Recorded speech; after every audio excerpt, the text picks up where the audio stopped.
The one who made the blind to see is moving here in front of me, moving here in front of me. Hey everyone, my name is Amanda, and tonight was my very first faith walk with my new church, Valley Vegas. I just arrived here from Colorado 4 months ago, and I truly have no idea why I'm here, but I think tonight Christ gave me confirmation of His purpose for my life, and I'm so excited to share with you the experience that I had this evening on my very first faith walk.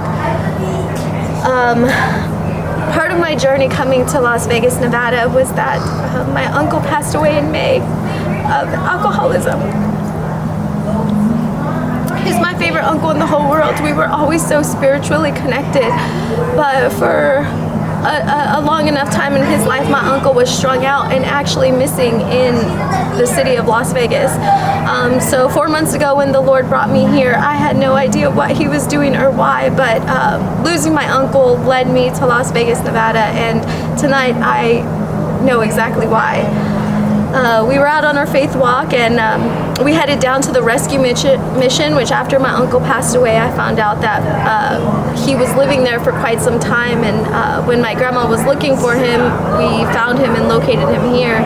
And so we headed out, my team and I, my group, and we headed out to the mission. That's where our hearts were calling us. That's where God was calling us to be. And so we're on the backside of the mission, and we spent some really good quality time with a lot of people down there, just speaking truth and speaking life into them and giving them the hope and the glory of God.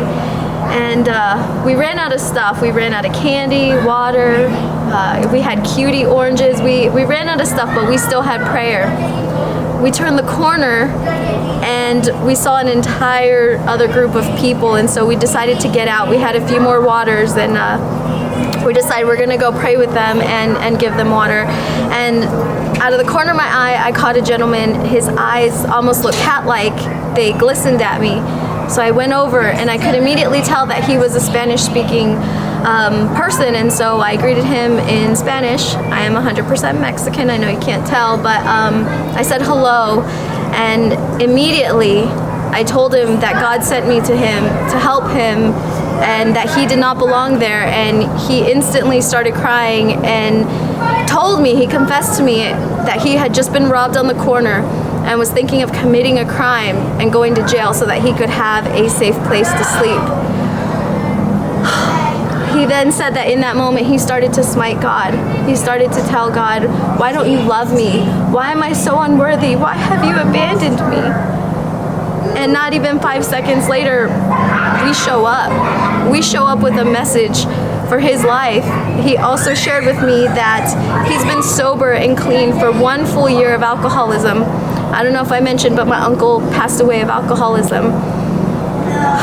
So he shared with me that after a year of sobriety, he has no idea how he even ended up on a bus to Las Vegas, Nevada, and here in the city of Las Vegas, tonight on his 1 year anniversary of sobriety, he had his very first drink.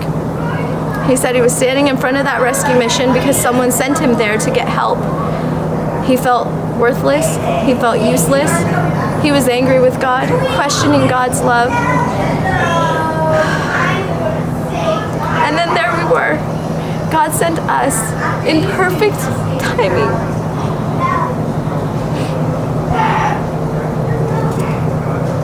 I got to speak Spanish. I got to share God's glory with this man in a language that he understood perfectly, loud and clear. I had the most amazing group around me with all of the resources that we needed to help this gentleman. And with just a lot of prayer and a whole lot of encouragement, we were able to get him to a resource connection here in the city of Las Vegas, to get him a warm meal, a warm bed, and to get him off of the streets. God's love is so grand. I never knew why I was supposed to come to Las Vegas, but tonight God showed me and confirmed with me that I'm here to be obedient to His will for my life. I'm so overwhelmed with joy. I'm so overwhelmed with the glory of God. And so somehow tonight all makes sense. This man said, you know, I was yelling at God, I was smiting God, why don't you love me? And here you are. And just on the other side of the corner, on the other side, there was also a woman named Amanda. And I shared with her, I shared with her, I said, you know, I don't know if you know what our name means, but it means worthy of love. I shared that with her, and then I turned the corner and someone who feels so unworthy of love prayed for me. And God sent me directly to him with all of God's glory and all of God's soldiers to come together to unite and to provide a way where this man felt there was no way. And all I know is that if you even question your faith, if you're even a little bit scared, you should come on this faith walk with us, because God has a message for you. God's ready for you, just like he was ready for me this evening. All the confirmation to let me know that I'm exactly where God needs me to be. Amen. Amen.